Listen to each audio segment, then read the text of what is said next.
नमस्कार, आप देख रहे हैं प्राइम न्यूज और मैं हूं आपके साथ आलोक शुक्ला। इस बुलेटिन की शुरुआत हम सबसे पहले एक बड़ी खबर के साथ कर देते हैं, जहां पर पश्चिम बंगाल समेत 5 राज्यों की मतगणना लगातार शुरू हो चुकी है और यूपी पंचायत चुनाव की भी वोटों की गिनती शुरू हो चुकी है। लगातार हम आपको पल पल का यहां पर अपडेट देने वाले हैं। हम आपको दिखाने वाले हैं कि उत्तर प्रदेश के पंचायत चुनाव में किस तरह के झुकाव सामने आए।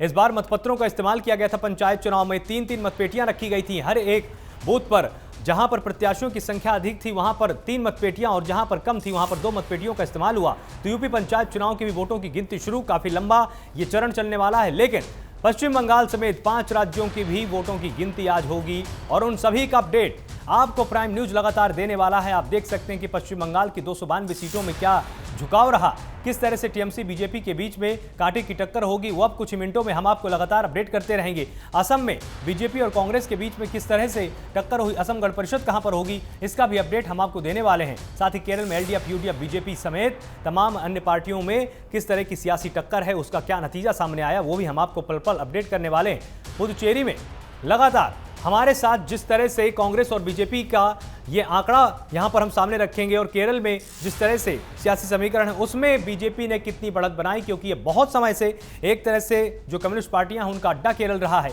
नेहरू के दौर में भी केरल एक बहुत बड़ी चुनौती के तौर में रहा। जब प्रथम आम चुनाव हुए तो केरल ही इकलौता ऐसा राज्य था जहां पर कांग्रेस को हार का सामना करना पड़ा था। ये इकलौता ऐसा राज्य था आजादी के बाद में। वही केरल आज क्या बीजेपी जीत पाती है, क्या वो अपनी विचारधारा को वहां पर लोगों को समझा पाई है, या आज भी वहां पर उसी तरह की राजनीति और उसी तरह की सियासी उठापटक जारी है जो पहले होती आई है। पुडुचेरी की 30 सीटों पर किस तरह से बढ़त होगी, वहां पर क्या सियासी समीकरण है, यह भी आपको प्राइम न्यूज पल पल के अपडेट हर राज्य से आज हम आपको देने वाले हैं। तो पश्चिम बंगाल समेत 5 राज्यों की मतगणना शुरू हो चुकी है। कुछ ही मिनटों में पहला रुझान सामने आएगा, हम आपको उसका पल पल का अपडेट देंगे। उसमें किस तरह से तमाम पार्टियों ने अपनी बढ़त बनाई है, पश्चिम बंगाल के सियासी समीकरण क्या कहते हैं, असम में किस तरह से, क्योंकि सीएए एनआरसी जो सबसे ज्यादा अहम मुद्दा रहा वो असम जैसे राज्य में रहा, क्योंकि यह आरोप लगाया गया कि बीजेपी ने यहां के सियासी समीकरण को साधने के लिए, वोटरों को साधने के लिए, यहां पर धर्म के आधार पर विभेदन करने के लिए असम में सीएए एनआरसी को ध्यान में रखकर ही यहां पर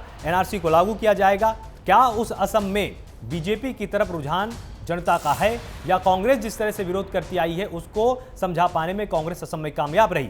ये बड़ा कांटे की टक्कर यहां पर होने वाली है और इस कांटे की टक्कर में जरूर देखने वाली बात हो कि असम में क्या झुकाव होता है। साथ ही पश्चिम बंगाल जिस तरह से टीएमसी और बीजेपी के बीच में लगातार आरोप प्रत्यारोपों का दौर चला, तरह तरह के यहां पर लांछन लगाए गए, तरह तरह के यहां पर जो भी हथकंडे अपनाए जा सकते हैं राजनीति में वो अपनाए गए।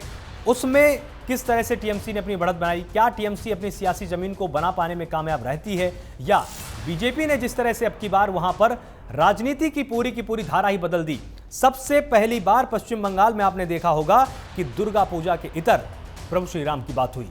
दुर्गा पूजा के साथ साथ यहां पर जो बंगाली मानुष की बात होती थी, अब की बार एक देश एक राजनीति की बात पश्चिम बंगाल में देखने को मिली। क्या पश्चिम बंगाल की राजनीति में, जनमानस में इसका खासा असर पड़ा? वो अब जैसे ही पहले रुझान सामने आएंगे मतगणना में, वो ये साफ करेंगे कि जनता को पसंद क्या ज्यादा आया। जो ममता बनर्जी लगातार अपने मंच से बोल रही थी वो, या जिस तरह से गृह मंत्री अमित शाह या प्रधानमंत्री नरेंद्र मोदी जाकर जनता को समझा रहे थे वो, जिस तरह से योगी आदित्यनाथ ने भी जाकर ये कहा कि जब उत्तर प्रदेश जैसी बड़ी आबादी वाले राज्य में दुर्गा पूजा हो सकती है तो पश्चिम बंगाल में बैन क्यों। इस तरह की जो सियासी बातें लगातार की गई उस पर पश्चिम बंगाल की जनता को कितना भरोसा हुआ या नहीं हुआ, या जिस तरह से ममता बनर्जी बोलती रही कि सीबीआई का दुरुपयोग किया गया, हमको तंग किया जा रहा है, यहां के विकास को अवरुद्ध करने का प्रयास किया जा रहा है, इन बातों पर जनता ने विश्वास ज्यादा किया। साथ ही तमिलनाडु में जिस तरह से राजनीति रही कि एआईडीएमके के बीच में और डीएमके के बीच में लगातार कांटे की टक्कर सालों से चली आ रही, दशकों से चली आ रही है, अब की बार झुकाव जनता का किस तरफ है। केरल में एलडीएफ, यूडीएफ के अलावा बीजेपी की विचारधारा को कितना लोगों ने पसंद किया, कितना स्वीकार किया। तमिलनाडु में 234 सीटों का पूरा आज खेल होगा। यहां पर जब मतगणना होगी इसमें कितनी बढ़त बनाई जाती है, क्या इसमें जनता यकीन कर पाती है, यहां पर भी एक बड़ा जादुई आंकड़ा, क्या कोई पार्टी पार कर पाती है, क्या बहुमत से सरकार बना पाती है, क्योंकि ये बहुत ही ज्यादा कांटे की टक्कर तमिलनाडु में देखने को मिलेगी। काफी सीटें हैं, 234 सीटें कम नहीं होती हैं। निश्चित रूप से आपको याद होगा कि मध्य प्रदेश जैसे बड़े राज्य में भी केवल 230 विधानसभा सीटें हैं, लेकिन तमिलनाडु में 234 है, तो निश्चित रूप से यहां का भी विधानसभा चुनाव बहुत ही अहम है। यहां पर बहुत बड़ी चुनौती होगी डीएमके, एआईडीएमके के अलावा, साथ ही यहां पर बीजेपी ने कितनी अहम भूमिका निभाई, क्योंकि सियासी जमीन आज भी दक्षिण भारत में बीजेपी अपनी तलाश रही है, उसको बचा पाने की कोशिश कर रही है, अपनी विचारधारा को पहुंचाने की कोशिश कोशिश कर रही है, क्या वहां पर सेंध लगाने में कामयाब रही, या सिर्फ पश्चिम बंगाल में ही बीजेपी व्यस्त रहेगी? और कांग्रेस कहां है? क्योंकि कांग्रेस का दौर आपको याद होगा कि पिछले 70 सालों में भारत में कोई ऐसा कोना नहीं था जहां पर कांग्रेस की पहुंच नहीं थी, बढ़त नहीं थी। क्या कांग्रेस आज इन 5 राज्यों में कहीं पर भी अपनी उपस्थिति दर्ज करा पाती है? यह कांग्रेस के लिए भी अहम सवाल है, क्योंकि अगर कांग्रेस इसमें चूकती है तो निश्चित रूप से एक बड़ा प्रश्न चिन्ह कांग्रेस के लिए भी खड़ा होगा। तमाम कम्युनिस्ट पार्टियां हैं जो इन राज्यों में सक्रिय रहती हैं, उनके लिए भी एक बड़ा प्रश्न चिन्ह है कि अगर उनको दरकिनार जनता करती है तो फिर आगे क्या? तो ये तमाम ऐसे सवाल यहाँ पर होने वाले हैं जिनके जवाब हम अपने तमाम मेहमानों के साथ यहाँ पर जानने की कोशिश करेंगे। एक बार मैं आपको पैनल का यहाँ पर नाम पढ़कर भी बता देता हूँ कि कौन कौन से अहम पैनलिस्ट मेरे साथ जुड़ने वाले हैं। आर.के. मिश्रा मेरे साथ होंगे थोड़ी देर में, प्रवक्ता बीजेपी हैं। जितेंद्र चौधरी के हमारे साथ कांग्रेस से जुड़े होंगे। दया शंकर प्रवक्ता टीएमसी हमारे साथ होंगे और रमेश ठाकुर वरिष्ठ पत्रकार के तौर पर होंगे। और आपको बताएं कि कांग्रेस से हमारे साथ सुशील कुमार जुड़ेंगे। सुशील कुमार हमारे साथ पहले भी जुड़े हुए थे और लगातार हमारे साथ बने हुए हैं, तो उनसे भी हम समझने की कोशिश करेंगे कि आखिर किस तरह से यहाँ पर जो सियासी समीकरण है कांग्रेस के पक्ष में जा सकते हैं। क्योंकि कांग्रेस के लिए भी एक बड़ा प्रश्न चिन्ह यहाँ पर आज खड़ा होता है कि अगर इन 5 राज्यों में चुनाव होते हैं तो कांग्रेस कहां पर है। और यूपी पंचायत चुनाव में जिस तरह से प्रियंका गांधी ने सक्रिय भूमिका निभाई, अजय लल्लू ने अपनी सक्रिय भूमिका निभाई, क्या उत्तर प्रदेश की जनता को समझा पाने में कांग्रेस कामयाब रही? क्या अब कांग्रेस को ही चुना जाए? और साथ ही सबसे बड़ी बात यह है कि कांग्रेस लगभग 30 सालों के एक लंबे अंतराल से उत्तर प्रदेश की राजनीति से गायब है। बसपा, सपा और बीजेपी, इन तीनों के बीच में ही वहां की राजनीति धुरी घूम रही है। तो क्या अब कांग्रेस के पास ये एक अवसर था जनता के बीच में पहुंचकर समझाने का? क्योंकि अपना हिसाब कांग्रेस को नहीं देना था उत्तर प्रदेश में, ये एक बहुत गोल्डन अपॉर्चुनिटी कांग्रेस के पास थी। क्योंकि यहां पर हिसाब देने वाली पार्टियों में बसपा, सपा और बीजेपी ही थी। बीजेपी को अपने वर्तमान का पूरा खाका जनता के सामने पेश करना था, सपा को अपने पिछले 2 कार्यकाल और साथ ही बसपा को भी अपने कार्यकालों का हिसाब देना था कि हमने क्या किया। लेकिन कांग्रेस के पास सिर्फ और सिर्फ कमियां गिनाने का अवसर था कि वो इन तीनों पार्टियों की कमियों को जनता के सामने रख सकती थी, एक अच्छे मौके की मांग कर सकती थी। तो उत्तर प्रदेश में कांग्रेस कहां तक पहुंची, यह भी अहम सवाल यहां पर होगा। यूपी पंचायत चुनाव के वोटों की गिनती शुरू हो चुकी है, लगातार हम आपको पल पल का अपडेट दे रहे हैं। और साथ ही पश्चिम बंगाल समेत 5 राज्यों की भी वोटों की गिनती शुरू हो गई है। कुछ ही पलों में पहला रुझान सामने आ जाएगा और सीट दर सीट, एक एक सीट की बढ़त के हिसाब से हम आपको अपडेट करने वाले हैं। आप निश्चिंत रहिए, प्राइम न्यूज के साथ आप लगातार बने रहिए। हम आपको हर एक सीट का यहां पर ब्यौरा देने वाले हैं। जैसे ही पीछे से कोई अपडेट आता है तुरंत आपको स्क्रीन में हम दिखाएंगे, समझाएंगे और अपने पैनलिस्ट से भी यहां पर हम समझने की कोशिश करेंगे कि आखिर आगे की राजनीति क्या, जो झुकाव सामने आएंगे वो किस तरह से अपने आप को समझाते हैं कि अब प्रदेश की राजनीति में या देश की राजनीति में किस तरह का बड़ा परिवर्तन आया है, मुद्दों में कितना ड्रिफ्ट आया है। क्योंकि देखिए, आपको याद होगा कि जिस तरह से पहले किसान आंदोलन की बात हो रही थी, किसान आंदोलन के आधार पर ही विपक्ष ने ताल ठोकी थी सबसे ज्यादा। तमाम राज्यों में विपक्ष का झुकाव यही था कि जाकर किसान आंदोलन की आड़ में सत्ता पक्ष को घेरने की कोशिश की जाए, क्योंकि केंद्र में बीजेपी की सरकार है, आसानी थी। लेकिन जिस तरह से कोरोना महामारी ने अपने पैर पसारे, वो मुद्दा कहीं ना कहीं अभी गौण है। जो सबसे बड़ी चुनौती पूरे देश के सामने है वो कोरोना इमरजेंसी है कि आखिर इससे कैसे बचा जाए। क्योंकि हर घर से कोई ना कोई जा रहा है, हर घर से कोई ना कोई अपने आप को खो रहा है। तो क्या इस मुद्दे ने इन 5 राज्यों की चुनाव के दौरान में एक बड़ा परिवर्तन डाला?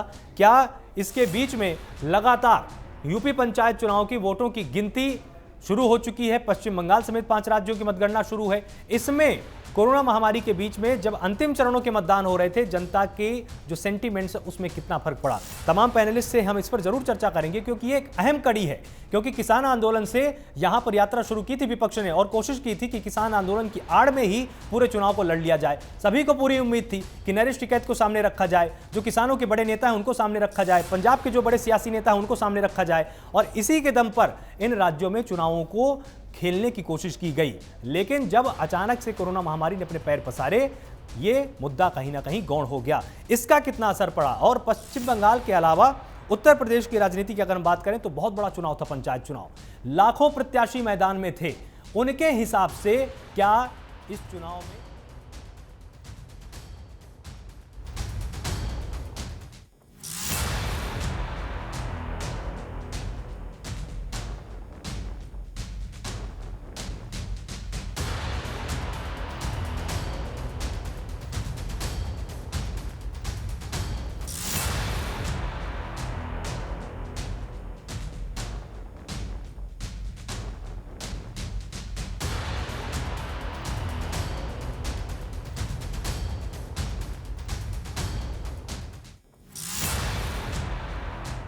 बंगाल में आप देख सकते हैं कि 9 सीटों के रुझान सामने आ चुके हैं। यहां पर टीएमसी 3 और बीजेपी 6 सीटों पर आगे चल रही है। तो निश्चित रूप से बीजेपी के लिए यह खुशी की बात हो सकती है, क्योंकि प्राथमिक रुझान में ही बीजेपी आगे चल रही है। 9 सीटों के रुझान, जिनमें से 3 टीएमसी के खाते में जाती हुई और 6 सीटें, मतलब दोगुनी सीटें लगातार बीजेपी के पक्ष में।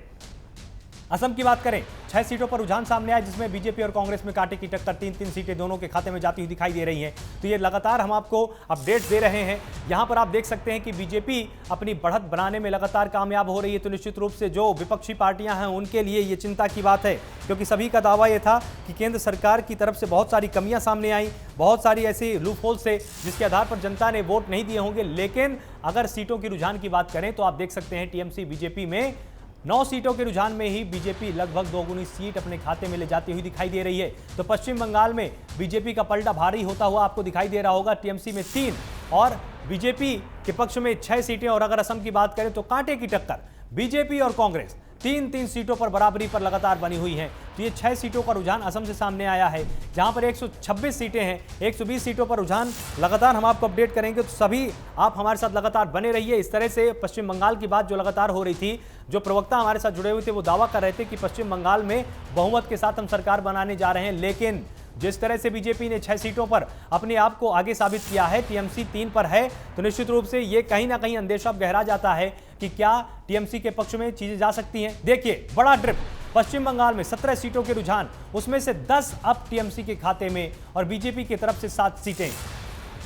तो बड़ा ड्रिफ्ट यहां पर एक देखने को मिला है। आप देख सकते हैं कि बड़ा परिवर्तन हुआ। टीएमसी जो पहले 3 पर थी, अब 10 पर जा चुकी है। और अगर 17 सीटों की बात करें तो उसमें से 7 बीजेपी के खाते में जाती हुई दिखाई दे रही हैं। लेकिन असम में अभी वही स्थिर माहौल बना हुआ है कि 6 पर अगर आप देख पाएंगे तो 3-3 में यहां पर झुकाव बना हुआ है।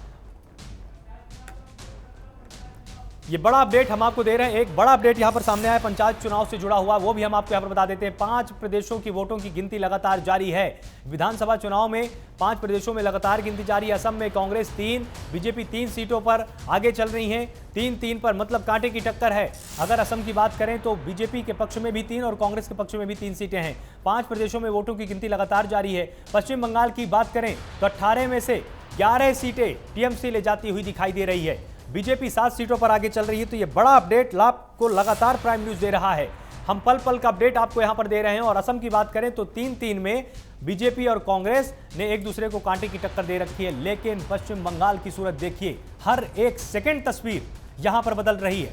टीएमसी की बात करें तो 11, बीजेपी की बात करें तो 7। यहां पर लगातार बीजेपी पहले आगे चल रही थी। पहले बीजेपी के खाते में 6 सीटें जाती हुई दिखाई दे रही थी, लेकिन अचानक जैसे ही सीटों की संख्या बढ़ी, 18 पर यह आंकड़ा पहुंचा, तो उनमें से 11 सीटें देखिए टीएमसी ले जाती हुई दिखाई दे रही है और बीजेपी 7 सीटें ले जाती हुई दिखाई दे रही है। तो यह बड़ा ड्रिफ्ट यहां पर देखने को आया। लगातार जो भी प्राइम न्यूज के दर्शक हमारे साथ जुड़े हुए हैं वो इस चीज को महसूस कर सकते हैं कि आज कितना ज्यादा महत्वपूर्ण दिन है। और देखिए, 19 सीटों पर अपडेट सामने आ चुका है पश्चिम बंगाल में। यहां पर टीएमसी में 12 सीटें टीएमसी ले जाती हुई दिखाई दे रही है और 7 पर अभी भी बीजेपी सिमटी हुई है। तो निश्चित रूप से जो फासला है वो बढ़ता जा रहा है बीजेपी के लिए। और चिंता की बात है, क्योंकि लगातार जो एग्जिट पोल सामने आए थे उसमें कहीं ना कहीं टीएमसी के पक्ष में भी तमाम आंकड़े गए थे। ये कहा जा रहा था कि तृणमूल कांग्रेस को बढ़त मिलेगी और वो यहां पर दिखाई भी दे रहा है। बीजेपी भी लेकिन लगातार चेज कर रही है, लगातार पीछे है और बिल्कुल भी एक बड़ा फासला नहीं कहा जा सकता। इस फासले को पाटा जा सकता है। असम की बात करें, मामला स्थिर है। 126 में से 6 का रुझान सामने आ रहा है, जिनमें से 3 बीजेपी के खाते में जाती हुई दिखाई दे रही है। और अगर कांग्रेस की बात करें तो 3 सीटें कांग्रेस के पक्ष में जाती हुई दिखाई दे रही। 20 सीटों का पश्चिम बंगाल में 20 सीटों का अपडेट सामने आ चुका है। इसमें हम आपको लगातार दिखा रहे हैं कि टीएमसी में 12 और बीजेपी 1 की बढ़त बनाकर आगे हो चुकी। तमाम मेहमान मेरे साथ यहां पर जुड़े हुए हैं, एक बार हम उनके पास भी चलते हैं, क्योंकि वाकई में यहां पर एक बड़ा ड्रिफ्ट देखने को मिल रहा है। चाहे पश्चिम बंगाल की बात हो, चाहे असम की बात हो। आरके मिश्रा, प्रवक्ता बीजेपी, हमारे साथ जुड़े हुए हैं। आपका बहुत बहुत स्वागत है प्राइम न्यूज पर। हमारे साथ सुशील कुमार है, नेता कांग्रेस है, आपका बहुत बहुत स्वागत है प्राइम न्यूज पर। दया शंकर, प्रवक्ता टीएमसी, हमारे साथ जुड़े हुए हैं, आपका भी बहुत बहुत स्वागत है प्राइम न्यूज पर। और साथ ही रमेश ठाकुर, वरिष्ठ पत्रकार के तौर पर हमारे साथ जुड़े हुए हैं। तो आरके मिश्रा, सबसे पहले आपके पास आते हैं। हम समझने की कोशिश करते हैं कि देखिए, लगातार जो टीएमसी दावा कर रही थी कि हम ही बढ़त बनाएंगे, 21 सीटों पर नतीजे सामने आए, उनमें से 12 टीएमसी के खाते में जाती हुई दिखाई दे रही है और 9 बीजेपी के पक्ष में है। आपको क्या लगता है, अभी ये आंकड़ा बदलेगा या बीजेपी कहीं ना कहीं पीछे हो रही है? आलोक जी, मैं सुबह सबसे पहले मैं सभी आपके चैनल पर मैं नमन करता हूँ, वंदन करता हूँ, अभिनंदन करता हूँ। निश्चित तौर पर आज का दिन बहुत बड़ा दिन है, इसमें कोई दो मत नहीं है। हाँ। क्योंकि 5 राज्यों के साथ साथ जो यूपी के पंचायत चुनाव हैं, उसके भी आज रिजल्ट आने हैं। तो निश्चित तौर पर एक बहुत बड़ा दिन है। और जहां तक ये अभी रुझान की बात है, निश्चित तौर पर एक शुरुआती रुझान है। हाँ। और हम इसको अभी ये नहीं कह सकते जो कि ये टीएमसी, हाँ कांटे की टक्कर है, इसमें कोई दो मत नहीं। लेकिन जो अंतिम रिजल्ट होगा, जिसके मैं कुछ आंकड़े आपको देना चाहता हूँ। हाँ। जैसे आपको 7 करोड़ टोटल वहां की ये है, मतलब जो वोटर हैं वहां पर 7 करोड़ हैं।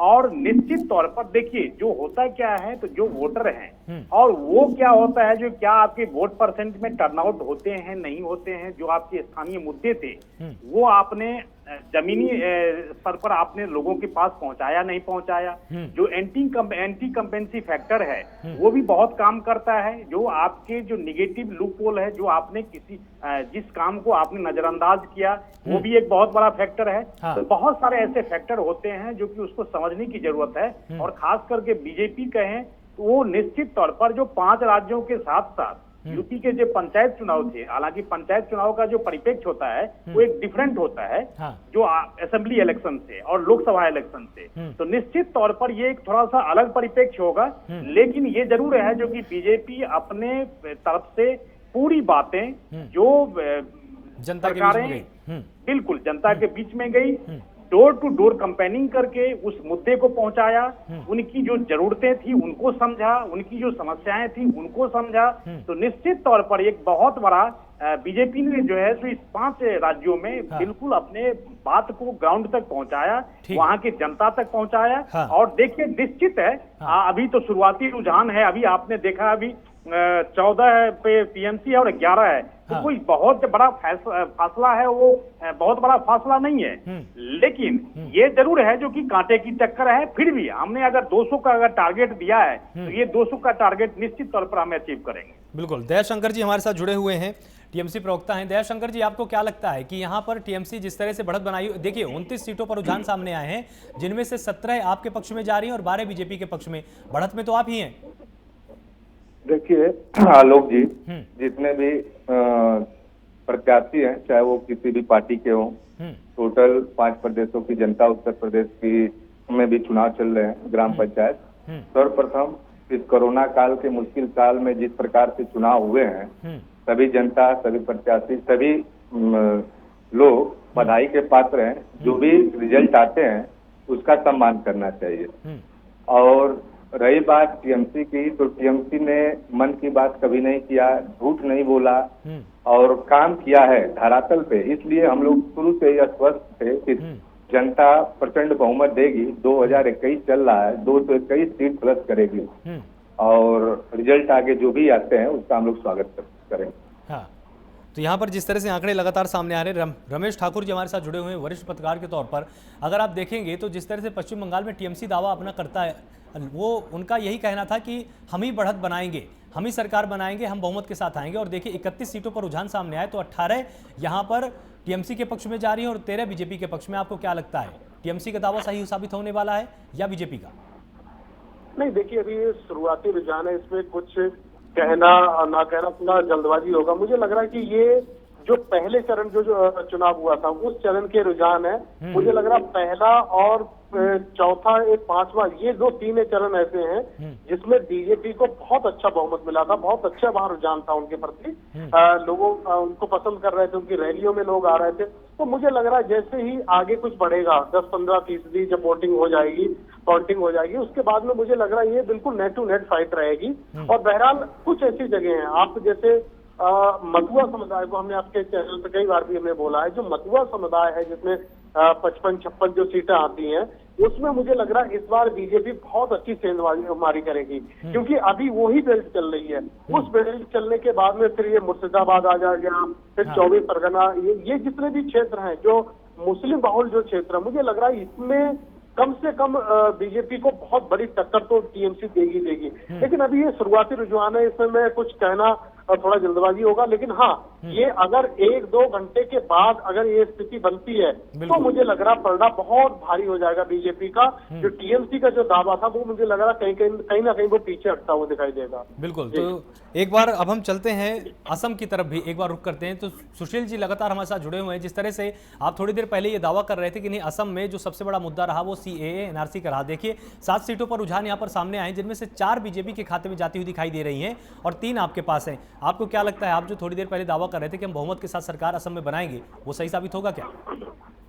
बिल्कुल सही साबित होगा। थोड़ा सा वेट हम इंतजार करते हैं। ये शुरुआती नतीजे हैं। शुरुआती नतीजे में हो सकता है क्योंकि कभी हो सकता है ग्रामीण क्षेत्र से पोलिंग काउंटिंग स्टार्ट होती है, कभी शहरी क्षेत्र से स्टार्ट होती है। तो हो सकता है कहीं पर बीजेपी मजबूत हो, कहीं पर कांग्रेस मजबूत हो, इसमें दो राय नहीं है। हो सकता है अभी जो मशीनें खुल रही है उसमें बीजेपी मजबूत हो, इसलिए उसके रुझान आ रहे हैं। हम थोड़ा सा इंतजार करें, हम जरूर आगे आएंगे। और मैं जैसे पहले बोल रहा था कि हम पूर्ण बहुमत से सरकार बना रहे हैं और इनकी ये जो धर्म और जात के नाम पे लड़ाने की जो नीति रही है बीजेपी का, उसको इस बार मुखी खानी पड़ेगी और वहाँ की जनता दिखाएगी कि वो हिंदुस्तानी और हिंदू मुस्लिम नहीं है। ये आने वाला समय ही बताएगा। थोड़ा सा इंतजार करें और मैं पूरा आश्वस्त हूँ और आपको इस कराना को चाहूंगा कि हम लोग वहाँ पूर्ण बहुमत से सरकार बना रहे हैं। बिल्कुल। और जिस तरह से पश्चिम बंगाल में हम लगातार देख रहे हैं, तो वहाँ पर अभी कांग्रेस की तरफ से कोई वहां पर वहां पर बिल्कुल भी उथल पुथल नजर नहीं आ रही है। सबसे ऊपर अगर टीएमसी नजर आ रही है, बीजेपी नजर आ रही है। तो आपको क्या लगता है कि पश्चिम बंगाल में प्रदर्शन बहुत ही एवरेज होने वाला है क्या? नहीं, मैंने भी पिछली भी डिबेट में आपसे बोला था, हम उस लेवल से चुनाव नहीं लड़ रहे थे। कोशिश ये कर रहे थे कि जनता को घरों में रखा जाए। लेकिन हमारी एक मजबूरी थी कि हम पॉलिटिकल पार्टी हैं और हमारे वहाँ कार्यकर्ता हैं। अगर हम ऐसा नहीं करते हैं तो वो दूसरे साथ चले जाएंगे निश्चित ही। ये आप भी जानते हैं, कुछ हमारे कार्यकर्ता ऐसे होते हैं, उनको चुनाव एक उत्सव टाइप का होता है और उनको चुनाव में आना ही होता है। तो हमारी मजबूरी थी।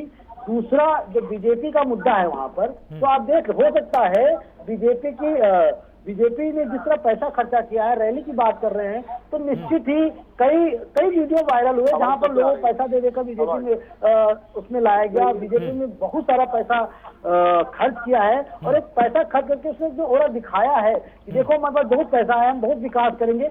हालांकि बीजेपी विकास के मुद्दे पे कभी भी चुनाव लड़ती ही नहीं है। वो हिंदू मुस्लिम एनआरसी इन्हीं के मुद्दे पर लड़ती है और इसमें निश्चित ही बीजेपी की सरकार नहीं बन रही है। दयाशंकर लगातार हमारे साथ जुड़े हुए प्रवक्ता टीएमसी और साथ ही रमेश ठाकुर वरिष्ठ पत्रकार के तौर पर हमारे साथ जुड़े हुए हैं। और लगातार सबसे पहले मैं आपको एक बार अपडेट कर देता हूं कि जिस तरह से पश्चिम बंगाल में 56 सीटों पर रुझान सामने आ चुके हैं, उनमें से टीएमसी के खाते में 31 सीटें जाती हुई दिखाई दे रही हैं और बीजेपी के पक्ष में 25 सीटें हैं। असम की बात करें तो 7 सीटों पर रुझान सामने आ चुके हैं, जहां पर बीजेपी के खाते में 4 और बीजेपी के और जो कांग्रेस है उसके खाते में 3 सीटें जाती हुई दिखाई दे रही हैं। अगर पुडुचेरी की बात करें तो कांग्रेस के खाते में 1 और बीजेपी के खाते में 4 सीटें जाती हुई दिखाई दे रही हैं। केरल की बात करें तो एलडीएफ के खाते में 4 सीटें जाती हुई दिखाई दे रही है। सबसे ज्यादा बढ़त में वही है। तमिलनाडु की बात करें तो एआईडीएमके 1 और डीएमके 3 सीटों पर लगातार आगे बनी हुई है। मिश्रा जी आपके पास आते हैं। जिस तरह से तमिलनाडु में कि अगर हम बात करें तो उसको में बीजेपी अभी कहीं नहीं है, लेकिन अगर पश्चिम बंगाल की बात करें, और पश्चिम बंगाल सबसे बड़ा चुनावी मुद्दा, चुनावी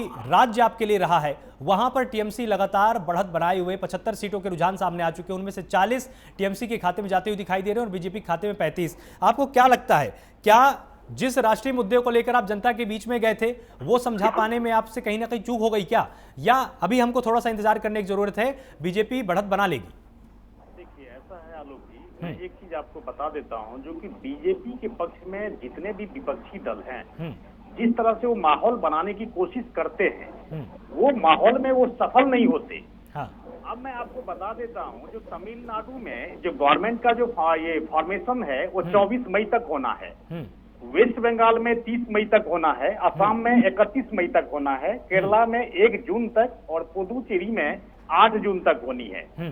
निश्चित तौर पर 234 सीट, 294 सीट, 126 सीट, 140 सीट और 30 सीट, जिस चरण में आपको कभी किसी में सिंगल फेज में हुआ, किसी में 3rd फेज में, 3 फेज में हुआ, कहीं पे 8 फेज में हुआ।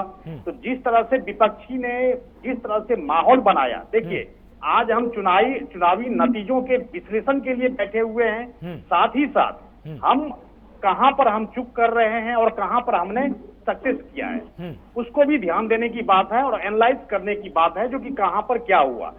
देखिए बीजेपी के लिए लोग इस तरह से माहौल बनाते हैं जो धर्म के आधार पर बांटते हैं, ये हैं वो हैं। देखिए जनता सब समझ रही है। हाँ। आलोक जी एक चीज बताइए, आप मुझे समझाएंगे कोई चीज, आखिर मैं भी तो अपना विवेक लगाऊंगा, अपना दिमाग लगाऊंगा या नहीं लगाऊंगा? बिल्कुल। तो हर एक जगह की जो जनता है, चाहे वो 5 स्टेट का हो, चाहे पंचायत चुनाव हो, आप माहौल बनाएं, बिल्कुल माहौल बनाने। इस वक्त की एक बड़ी खबर यहाँ पर सामने आई है जो अपने दर्शकों को हम यहाँ पर बता देते हैं। पश्चिम बंगाल में लगातार हम आपको बता रहे हैं कि बीजेपी यहाँ पर 41 सीटों पर आगे चल रही है और 42 सीटों पर यहाँ पर टीएमसी आगे चल रही है। पल पल का अपडेट हम आपको लगातार बता रहे हैं।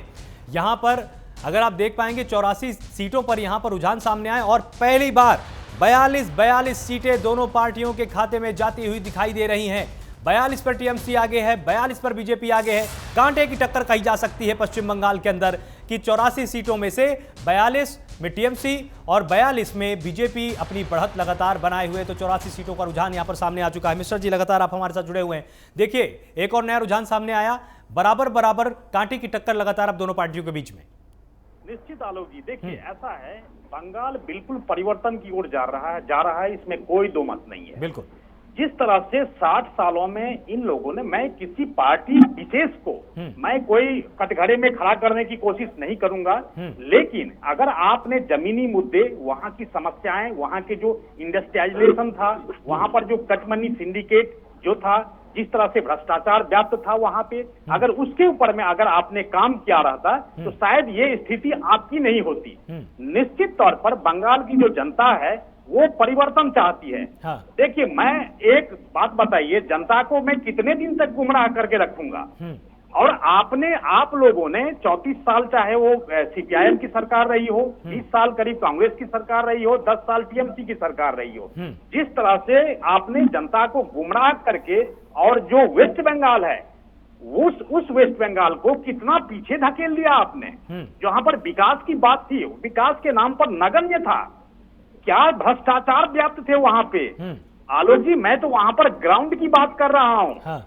मैं इसलिए क्योंकि मैं भी 15-20 साल वहां पर रह चुका हूं पश्चिम बंगाल और वहां का पश्चिम बंगाल में, और सामाजिक परिप्रेक्ष्य, अब तो राजनीतिक परिप्रेक्ष्य भी देख रहा हूं। जिस तरह से समाज के अंदर में भी जिस तरह से भ्रष्टाचार, जिस तरह से कट मनी सिंडिकेट, जिस तरह से चंदा वसूली, ये जो तुष्टीकरण और जो भ्रष्टाचार थे, निश्चित तौर पर ये 60 साल में जनता बिल्कुल उब चुकी थी। और इसलिए ये जो अभी आपने रुझान देखा है, ये रुझान में परिवर्तन होगा और बीजेपी प्लस, ये आप देखिएगा जो कम से कम 200 के आसपास जरूर जीत करके आपको हम दिखाएंगे। आप बिल्कुल। एक और नया रुझान यहां पर सामने आया है पश्चिम बंगाल में, 92 सीटों पर यहां पर रुझान सामने आया, जिसमें टीएमसी 48 पर आगे है और बीजेपी 44 पर आगे है। जिस तरह से लगातार ये रुझान बदलते जा रहे हैं, हमारे साथ दया शंकर लगातार जुड़े हुए। दया शंकर जी, आपको क्या लगता है कि टीएमसी ने अपनी बढ़त फिर से एक बार बनाई है? बीच में भी 42 सीटों पर आप दोनों बराबर हो गए थे, लेकिन जैसे ही 92 सीटों का रुझान सामने आया तो आप फिर से 4 सीटों की बढ़त यहां पर बनाए हुए हैं। मिश्रा जी का यह कहना है कि बहुत सालों से जो लगातार यहां पर भ्रष्टाचार व्याप्त था, जो सिंडिकेट यहां पर चल रहे थे, जो अव्यवस्थाएं फैली हुई थी, उसको बीजेपी दूर करेगी। केंद्र सरकार की मदद से हमने दूर करने की कोशिश की, लेकिन हमको नहीं करने दिया गया, इसलिए राज्य में सत्ता में आना हमारा जरूरी है और जनता हम पर ज्यादा विश्वास करेगी। देखिए पहले तो ये बताएं कि जहां जहां इनकी देश में सरकारें हैं या देश में सरकारें हैं, भ्रष्टाचार समाप्त हो चुके हैं, बेरोजगारी दूर हो चुकी है, महंगाई दूर हो चुकी है, लोगों को रोजगार मिल रहे हैं, सरसों का तेल 180 रुपया किलो चला गया है और पेट्रोल और डीजल कुछ दिनों में कटक लगाएंगे। हाँ। तो ये किस मुद्दे पे बात करते हैं? किसान आंदोलन देश में चल रहा है, युवा आंदोलन कर रहे हैं, और कोविड की महामारी में चाइना वुहान से स्टार्ट हुआ था, आज वहां पे पता नहीं कि कोविड है कि नहीं है, लेकिन भारत में टीका उत्सव मनाया जा रहा है। तो ये गुमराह करने वाली सरकार है। अभी ये रुझान है, 2 अंक तक ये इनका सिस्टम चलेगा। अब उसके बाद जो है 11-12 बजे के बाद रुझान बदलने लगेंगे। और परिवर्तन की बात रही तो 5 स्टेट में ये कहीं नहीं आने वाले हैं। अभी तो रुझाने हैं, अभी कुछ कहा नहीं जा सकता है और स्पष्ट हो जाएगा। भरोसा मतलब आपको कि 5 राज्यों में बीजेपी नहीं आने वाली है? एकदम 100%। हाँ, तो जिस तरह से हमारे साथ रमेश ठाकुर भी लगातार जुड़े हुए हैं, वरिष्ठ पत्रकार हैं। रमेश जी, आपको क्या लगता है कि रुझान अगर बात करें पश्चिम बंगाल में, तो देखिए 97 सीटों में से 51 टीएमसी के खाते में जाती हुई दिखाई दे रही हैं, और बीजेपी की बात करें तो यहाँ पर 46 सीटें उसके खाते में जाती हुई दिखाई दे रही हैं। असम की बात करें तो 9 सीटों का रुझान वहां पर सामने आ चुका है, जिनमें से 5 बीजेपी के खाते में और कांग्रेस 3 पर ही अभी तक है, और 1 अन्य सीटों पर यहां पर जनता ने अपना विश्वास जताया है। आपको क्या लगता है कि जिस तरह से बीजेपी को केंद्र में रखकर ही विपक्ष ने अपनी राजनीति की है, बीजेपी यहां पर पटखनी देने में कामयाब रहेगी? क्योंकि टीएमसी का तो यह कहना है कि 5 राज्यों में बीजेपी साफ हो जाएगी। देखिए आलोक जी, मुझे लग रहा है आसाम इनकी सिटिंग गवर्नमेंट रही है और वहां पे, और अगर सरकार वहां चली जाती ये इनके लिए बड़ा चैलेंजिंग होगा, क्योंकि वहां अगर 5 साल आसाम में बीजेपी गवर्नमेंट में जितना उनसे बन पड़ा है, अच्छा काम किया है, इसमें कोई दो राय नहीं है, और वहां की जनता इनको दोबारा से चांस भी देना चाहती है, फेवर करती है। लेकिन फिर भी अब बीजेपी के लिए जो पूरे हिंदुस्तान में माहौल बना हुआ है, कोविड के समय में आप चुनाव करवाते हो और आपके खिलाफ एक बड़ा मूवमेंट दिल्ली के अंदर छिड़ा पड़ा है, तो मुझे लग रहा है उसका असर इन चुनावों पे पड़ेगा, इसमें कोई दो राय नहीं है। लेकिन बहरहाल फिर भी अगर असम में ये अगर हार जाती है बीजेपी, तो मुझे लग रहा है ये बहुत बड़ा झटका होगा। अब मुझे लगता नहीं है कि वहां पे जो रुझान है वो बीजेपी की बहुत ही खिलाफ हो और उनके अनुकूल ना हो। और फिर दूसरी बात, फिर जब हम पश्चिम बंगाल के लिए बात करते हैं तो आलोक जी, मैं कई बार भी आपके चैनल पे बोल चुका हूँ इस बात की बीजेपी की ये अंतिम लड़ाई थी। पूरे राज्य के बड़े बड़े, चाहे हिंदी पट्टी के राज्य हो जाए, चाहे बड़े बड़े कोई उत्तर प्रदेश वगैरह, इस तरीके जब बीजेपी ने लड़ाई लड़ी तो मुझे लग रहा 100% वहां पे सफलता हासिल करी। अब ये आखिरी इनकी लड़ाई थी कि पश्चिम बंगाल में हम किसी भी तरीके से वहां पे भी विजय पताका हम लोग वहां पे फहराएं। बिल्कुल। और अगर हम यहाँ पर उत्तर प्रदेश की बात करें रमेश जी, देखिए उत्तर प्रदेश बहुत ज्यादा यहाँ पर जरूरी है, क्योंकि पंचायत चुनाव यहाँ पर हुए, पंचायत चुनाव को लेकर काफी ज्यादा यहाँ पर रारबीर छिड़ी, कोर्ट तक मामला गया, इलाहाबाद हाई कोर्ट से होते हुए सुप्रीम कोर्ट तक मामला गया, और ये आखिरकार रूप से संपन्न हो गए।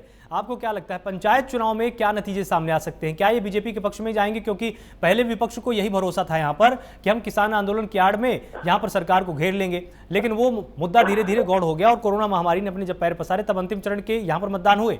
आपको क्या लगता है पंचायत चुनाव के समीकरण क्या इस वक्त बोल रहे हैं? देखिए आलोक जी, पंचायत चुनाव का जो रुझान है वो बिल्कुल स्पष्ट है। इस बार अब पश्चिमी उत्तर प्रदेश का जो एक बेल्ट है, जाट बेल्ट जिसको बोला जाता है, क्योंकि वहां पे जो भी कैंडिडेट खड़ा हुआ है, जो बीजेपी समर्पित खड़ा हुआ है, चाहे जिला पंचायत सदस्य हो, चाहे प्रधानी का हो, चाहे बीडीसी का हो, वहां तो एक तरफा लहर ये चल रही है कि हम लोग बीजेपी को वोट नहीं करेंगे। उसका कारण ये है कि जिस तरीके से मूवमेंट दिल्ली के अंदर छिड़ा पड़ा है और गाजीपुर में जो टकेल साहब की जो अगुवाई में जो किसान बैठे हुए हैं, तो कमोबेश मुझे लग रहा है इन्हीं जगह के लोग हैं, तो उसका असर मुझे लग रहा है दूसरे जिलों में भी पड़ रहा है। बरेली मंडल हो गया, गोरखपुर इधर हो गया, लखनऊ हो गया, तो बीजेपी की स्थिति जो मुझे लग रहा है जो पिछले जो 5 साल पहले थी, वो स्थिति तो इस बार रहने वाली नहीं है। ये बात बीजेपी को ही पता है, उनको ही पता है, क्योंकि माहौल जिस तरीके से उनके खिलाफ बन चुका है, तो मुझे लग रहा है जब रिजल्ट जो शाम तक आ जाएंगे तो जो बीजेपी मान के चल रही थी हो सकता है वैसा ना हो। और रही बात ये चुनाव से बीजेपी जो अगले साल जो विधानसभा चुनाव होंगे, तो उससे एक टेस्ट इनको पता चल जाएगा, एक रुझान अपने प्रति पता चल जाएगा, लिटमस टेस्ट है आखिरकार यूपी की जनता हमारे पक्ष में है या नहीं है। बिल्कुल। तो यहाँ पर एक बार हम अपनी दर्शकों को अपडेट कर देते हैं कि पश्चिम बंगाल में देखिए 106 सीटों पर रुझान सामने आया, जिसमें से 55 टीएमसी के खाते में जाती हुई यहाँ पर दिखाई दे रही हैं और बीजेपी के खाते में 51 सीटें जाती हुई दिखाई दे रही हैं। असम की बात करें तो 11 सीटों पर यहाँ पर रुझान सामने आया, जिनमें से बीजेपी 7 पर लगातार बढ़त बनाए हुए है, कांग्रेस 3 पर ही है और अन्य में के खाते में यहाँ पर 1 जा रही। पुचेरी की बात करें तो 6 पर आ चुका है, 1 कांग्रेस के खाते में और बीजेपी के खाते में 5, मतलब बीजेपी वहां पर आगे चल रही है। अगर केरल की बात करें तो एलडीएफ के खाते में 5 और यूडीएफ के खाते में 2, 7 सीटों पर रुझान सामने है। तमिलनाडु की बात करें तो 24 पर यहां पर सामने है, जिसमें डीएमके 20 सीटों पर लगातार आगे है, तो डीएमटी ने एक बड़ी बढ़त यहां पर बनाई है। 24 सीटों की अगर बात करें तो कम नहीं होती है, जिसमें से 20 डीएमके के खाते में जाती हुई दिखाई दे रही है और 4 एआईडीएमके की, तो निश्चित रूप से डीएमके बहुत आगे है। अगर हम यहां पर बात पंचायत चुनाव की करें तो मिश्रा जी, जिस तरह से इनका यह कहना है कि लोगों के अंदर गुस्सा भरा हुआ है, पंचायत चुनाव में एक लहर सी ऐसी देखी गई कि बीजेपी के पक्ष में हमको मतदान नहीं करना है। आपको क्या लगता है इसका परिणाम आज देखने को मिलेगा क्या? देखिए आलोक जी, ऐसा है कि विधानसभा का चुनाव, लोकसभा का चुनाव और पंचायत चुनाव निश्चित रूप से एक अलग अलग इसका परिप्रेक्ष्य है। मैं रमेश ठाकुर जी ठीक है अपने अनुभव के आधार पर बिल्कुल कह रहे हैं और इसमें मैं उन बात को काट नहीं रहा हूं मैं, लेकिन निश्चित तौर पर एक हमारा भी अपना परिप्रेक्ष्य होता है। जो पंचायत जो चुनाव होते हैं वो बिल्कुल ही स्थानीय मुद्दे से जुड़े हुए थे, बिल्कुल स्थानीय मुद्दे, जैसे ग्रामीण सड़क की बात हो, ग्रामीण बिजली की बात हो, ग्रामीण साफ सफाई की बात हो, ग्रामीणों के अंदर में राशन पहुंच रही है नहीं पहुंच रही है, ये जो छोटे छोटे मुद्दे हैं वो पंचायत चुनाव में बिल्कुल बहुत बड़े फैक्टर के रूप में काम करते हैं।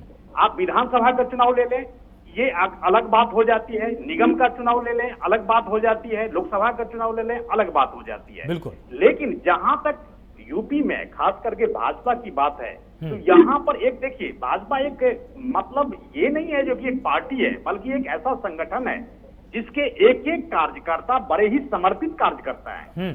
और वो आप ये समझ लीजिए जो कि यहाँ पे भी कोरोना काल हो चाहे किसी भी काल हो, देश के एक एक कोने में कार्यकर्ता पहुंच करके जन जन तक पहुंचते हैं और उनकी समस्याओं को सुनते हैं। आज अगर मैं यहाँ पे हूँ, निश्चित तौर पर मैं भी जाकर के जनता के बीच जाता हूँ और उनकी समस्याएं सुनता हूँ। आप निश्चित तौर पर ये जो एक एक कार्यकर्ता का जो अपना मेहनत है वो पंचायत चुनाव में भी नजर आएंगे आपको, विधानसभा चुनाव में भी आएंगे और लोकसभा चुनाव में भी आएंगे। तो जो स्थानीय मुद्दे हैं उनको हमने बड़े ही आत्मसात किया है और निश्चित तौर पर पंचायत चुनाव में भी हम परचम लहराएंगे। अभी आपने देखा, अभी पश्चिम बंगाल के जो नतीजे हैं विधानसभा चुनाव के 58 और 52, जो पिछले विधानसभा में भाजपा 3 सीट पे सिमटी हुई थी, आज उनके रुझान ऐसी है जो कि हम टीएमसी को टक्कर दे रहे हैं। टीएमसी को हम रुझान के मामले में भी पहले पीछे छोड़ गए थे। तो निश्चित तौर पर ये आपका बहुत बड़ा बदलाव है और हम देखिए जो कि निश्चित तौर पर चाहे पंचायत चुनाव हो चाहे विधानसभा चुनाव हो हम लोग निश्चित आएंगे। बिल्कुल। यहाँ पर जो एक सबसे बड़ा बिंदु इन्होंने सामने रखा था वो उन्होंने किसान आंदोलन को लेकर रखा था कि किसान आंदोलन को देखते हुए जरूर बीजेपी के खिलाफ यहाँ पर किसान थे। और आपने स्थानीय मुद्दों की बात की, इसलिए ये बात करनी बहुत जरूरी है कि देखिए किसान भी गांवों से जुड़ा हुआ होता है, गांव की दहलीज से, वहाँ के संस्कार से, वहाँ की माटी से जुड़ा हुआ है। आपको नहीं लगता है कि अगर किसान वास्तव में नाराज रहा होगा उत्तर प्रदेश का तो आपके विपक्ष में ही मतदान किया होगा?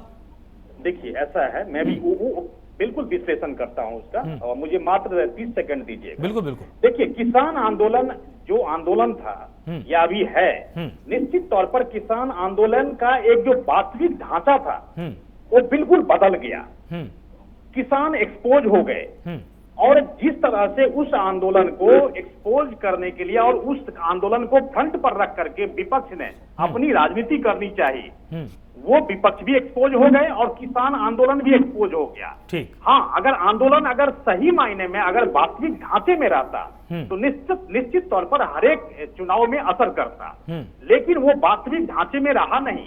चाहे वो दिल्ली का मामला ले ले, चाहे लाल किला पर झंडे का मामला ले ले, निश्चित तौर पर आपने देखा होगा जो इसका वास्तविक जो ढांचा था वो बिल्कुल कोलैप्स कर गया और जो विपक्ष इसको आगे करके अपनी राजनीति साधने में लगे हुए थे वो बिल्कुल खत्म हो गया और इसीलिए इस चुनाव के ऊपर में इसका कोई असर नहीं पड़ने वाला। बिल्कुल।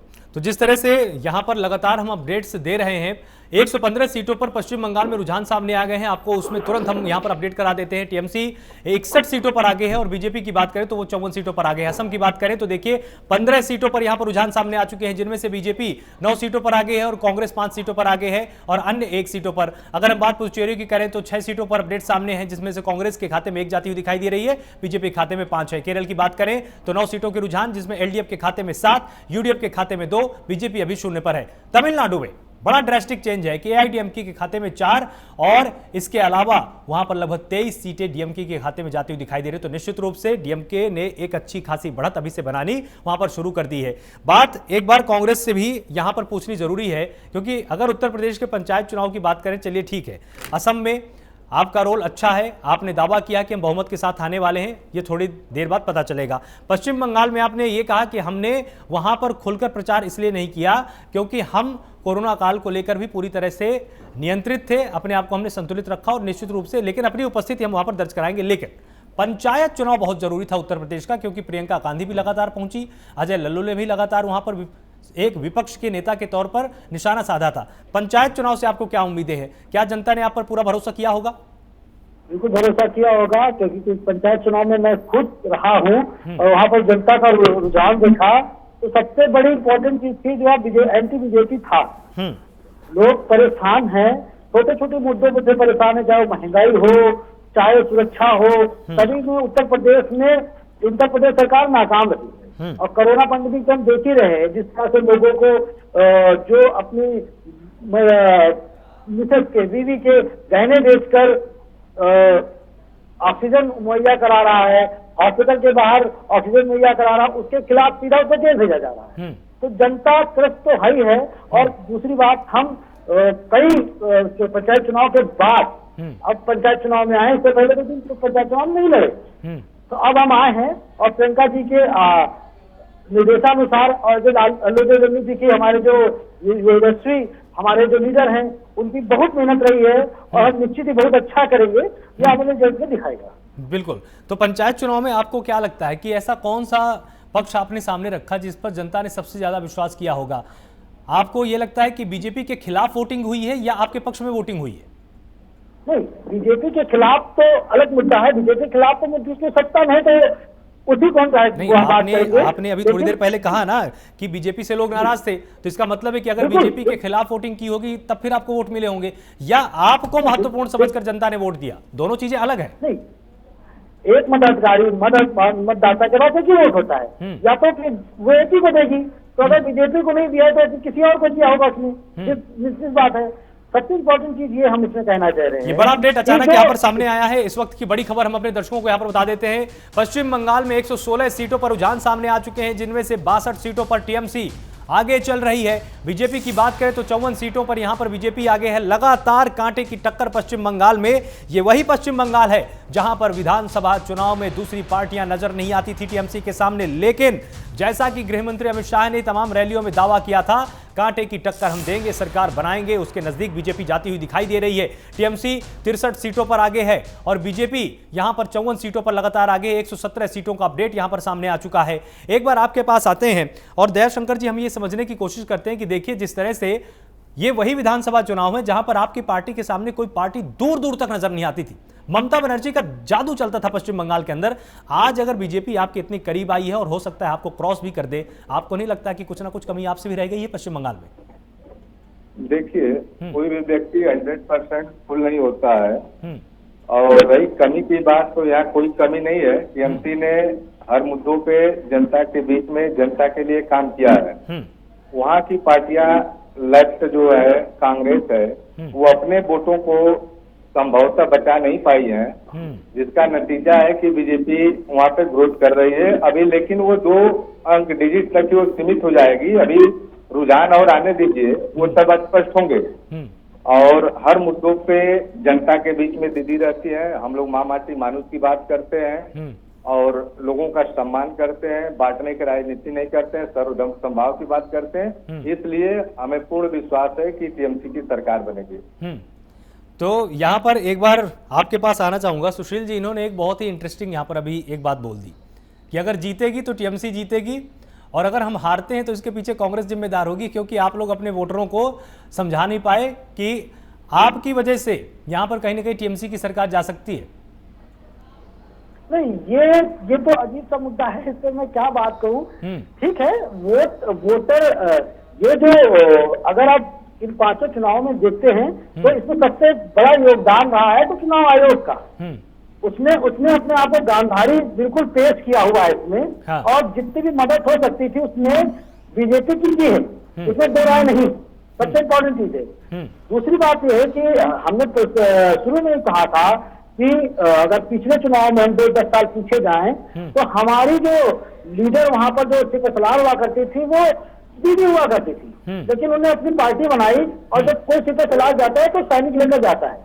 तो जाहिर सी बात हमको बहुत बड़ा झटका लगा था और उसको संतुलित करने में फिर उनकी सरकार भी आ गई। सबसे जरूरी ये चीज थी तो हमारे कार्यकर्ता वहां चले गए थे, तो हमको अपना कुंबा बनाने में थोड़ा सा टाइम लग रहा है। लेकिन ऐसा बिल्कुल नहीं है कि हमारा वोटर के साथ गया है, हमारा वोटर के साथ नहीं किया है। ठीक है, हो सकता है सीटें हमारी कम आए क्योंकि हम कम ठीक है। एक बड़ा अपडेट यहां पर सामने आया है। देखिए, 132 सीटों पर यहां पर 133 सीटों पर रुझान पश्चिम बंगाल में सामने। और देखिए, टीएमसी ने 75 सीटों पर यहां पर बढ़त बनाई है और बीजेपी ने 58 सीटों पर। यहां पर वक्त एक छोटे से ब्रेक का है, ब्रेक के उस पार हम आपको पल पल का अपडेट देने वाले हैं, क्योंकि देखिए बहुत ही ज्यादा कांटे की टक्कर होती जा रही है पश्चिम बंगाल में। असम में हालांकि स्थिरता बनी हुई है, लेकिन अगर पश्चिम बंगाल की बात करें आंकड़े बहुत तेजी के साथ बदल रहे हैं। 133 सीटों पर रुझान सामने, 75 सीटों पर यहां पर टीएमसी आगे चल रही है और बीजेपी 58 सीटों पर। लगातार प्राइम न्यूज के साथ आप जुड़े रहिए, पल पल का अपडेट लेते रहिए।